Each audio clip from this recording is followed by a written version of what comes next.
5 তারিখে আমরা কি দেশ চাই না সেই বিষয়ে জনগণ বা জেনজি রায় দিয়ে দিয়েছে স্পষ্ট। হ্যাঁ, এখন কি দেশ চাই সেটা আমাদের গঠন করতে হবে। তার মানে কি 5 তারিখ আপনাকে রাজনৈতিক দলগুলোর জন্য এমন একটা সময়, একটা সুযোগ আকারে হাজির হয়েছে যে আপনি হয় নিজের বিকাশ অথবা বিনাশ, দুইটারই পথ আপনার খোলা আছে, আপনি কোনটা বাইসা নেবেন। বিকাশের পথ কি? বিকাশের পথ হলো যেটাকে আমি বলি ফিলেনথ্রপি অ্যাজ পলিটিক্স, মানে সেবাইটাই রাজনীতি। আর আগে ছিল কি পলিটিক্স অ্যাজ ফিলেনথ্রপি, মানে আগে আমি রাজনীতি ক্ষমতা নিব, তারপরে সেবা করব, 2000 কোটি টাকা চুরি করব, আপনার 200 কোটি টাকার উন্নয়ন করব, এইটা না। এখন হইলো আগে সেবা। আগে সেবার জন্য টাকা পয়সা মালিক হওয়ার দরকার নেই, কারণ আপনি অভ্যুত্থান তো করতে গেছেন চাকরির জন্য না, কি হবে না হবে এটার জন্য না। আপনি মনে করছেন ছাত্রদের পাখির মতো গুলি করে হত্যা করা অন্যায়, আপনি দাঁড়াইছেন বন্দুকের নালের সামনে। এই যে ফিলেনথ্রপিক কর্তাসত্তার আবির্ভাব, এটাই স্পিরিট অভ্যুত্থানের। এই স্পিরিটের আলোকে রাজনীতিটা হইলো ফিলেনথ্রপিক রাজনীতি। তো সেই ফিলেনথ্রপিকে আমরা দেখছি?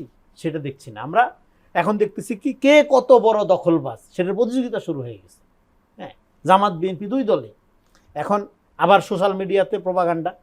হ্যাঁ, একজনকে টেম্পো স্ট্যান্ড দখলকারী বলা হচ্ছে, আরেকজনকে সচিবালয়ের সমস্ত পদ সে তার মতো করে দখল করতেছে, তার মতাদর্শের লোক বা তার মতাদর্শের সে ধরেন এখন ঘটনাটা কি, এই যে আমরা বলি না কোনো কিছু ফাংশন করে না, এর একটা কারণ আছে কেন ফাংশন করে না, অনেকগুলো কারণ আছে, একটা বলি।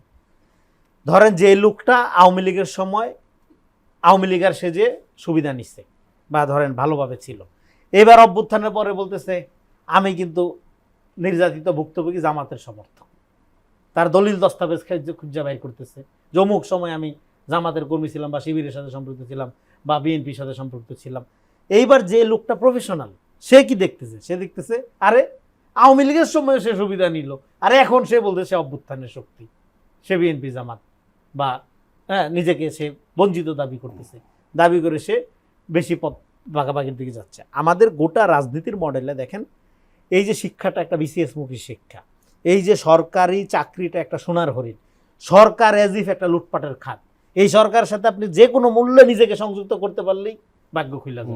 এই জায়গার থেকে পুরা রাষ্ট্রকে বের করতে হবে আমাদের। এই কারণে কি পাওয়ারটাই মূল, এই কারণে পাওয়ার সেন্ট্রিক ঝগড়াটা। হ্যাঁ, এই জন্য এই রাষ্ট্রকে সোনার হরিণ রাখা যাবে না, রাষ্ট্রকে এটা ছায়ের ভাণ্ড বানাইতে হবে, মানে ছাই দিয়া ধরবে আর কি। হ্যাঁ, রাষ্ট্র যে অন্যায়কারী বা যে অপরাধী, সেই জন্য রাষ্ট্রটাকে জনগণের পয়েন্ট অফ ভিউ থেকে সাজাইতে হবে। আমাদেরকে ক্ষমতাটা কি, ক্ষমতাটা আসে টপ উপর থেকে। আমরা অভ্যুত্থানের পরে স্পিডটা হইলো ক্ষমতাটাকে সাজাইতে হবে নিচের থেকে, জনগণের ভিতর থেকে ক্ষমতাটাকে সাজাইতে হবে। যেই কৃষক, যে শ্রমিক, যে খেটে খাওয়া মানুষ বাংলাদেশকে রিপ্রেজেন্ট করে, তাদের সাথে ক্ষমতার কোনো সম্পর্ক নেই। এই জন্য আমাদের এখন বলতে হবে যে পার্টি যার যার, রাষ্ট্র সবার। আমরা এই যে নাগরিক ভিত্তিক একটা রাজনীতির কথা বলতেছি, সেখানে দল মত নির্বিশেষে একজন নাগরিক ইন্ডিভিজুয়ালি রাষ্ট্রের সাথে সম্পর্ক স্থাপনের জায়গায় যাবে। এখন যেটা হইলো কি, সম্পর্ক হয় কিভাবে? জামাত বিএনপির অনুসারী হিসাবে হয়। জামাত বিএনপির অনুসারী হিসাবে না, আপনি জামাত বিএনপি না করেন কোনো সমস্যা নেই, আপনি নাগরিক হিসাবে আপনার মর্যাদা রাষ্ট্রের কাছে সবার আগে। কিন্তু এখন মর্যাদার জায়গায় ওকে, ও জামাতের লোক হইলে ওর জন্য বড় চাকরি, ও বিএনপির লোক হইলে ওর জন্য টেন্ডারটা সবার আগে। নো, এই জায়গায় রাষ্ট্র, এই জায়গায় আর দেখতে চায় না বাংলাদেশের জনগণ। বাংলাদেশের জনগণ রাষ্ট্র ক্ষমতাকে ইনভিজিবল দেখতে চায়, যেটা বারবার এটা পুকুরের মাছের মতো। মাছ যেরকম, মাছ কি পুষ্করির উপরে থাকে? কিছু মাছ থাকে যেগুলো রাক্ষসীয় মাছ, রাক্ষসীয় মাছ উপরে থেকে বাইশা ময়লা আবর্জনা খায়, কিন্তু কাজের মাছ যেগুলো পুকুরে পানির নিচে থাকে।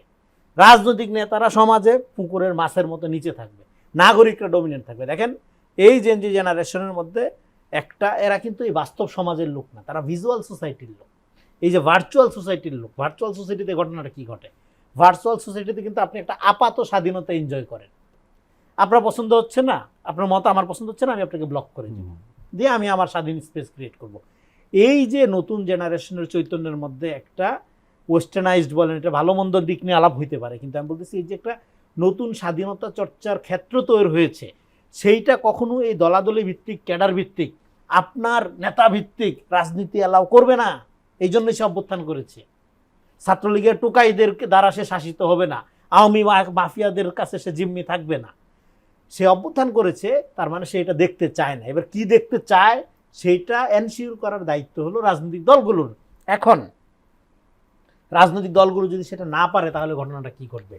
তাহলে ঘটনা যেটা ঘটবে, এই যে বিপুল জেনজি জেনারেশন, প্রায় 3 কোটি 4 কোটি জনসংখ্যা হবে।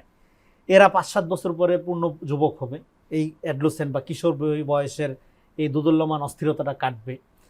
কিশোর বয়সের থেকে যুবক যারা যখন হবে এবং দেখবে যে এই রাষ্ট্রটা আবার এই ধরনের পলিটিক্যাল পার্টিগুলো একটা এই পাওয়ার ক্যাপচার্ড বাই এলিটস, কিছু এলিট মিলা ক্যাপচার করছে, তার চাকরিটা এখনো দলীয় পরিচয়ের বাইরে হয় না, তার বাবা কৃষক শ্রমিক হিসাবে আগের মতোই রয়ে যাচ্ছে, সেও একটা সার্টিফিকেট নিয়ে দাঁড়া দাঁড়ায় ঘুরতেছে, তখন জাসদ আর গণবাহিনী আর রক্ষী বাহিনীর কথা আমাদের মনে নেই।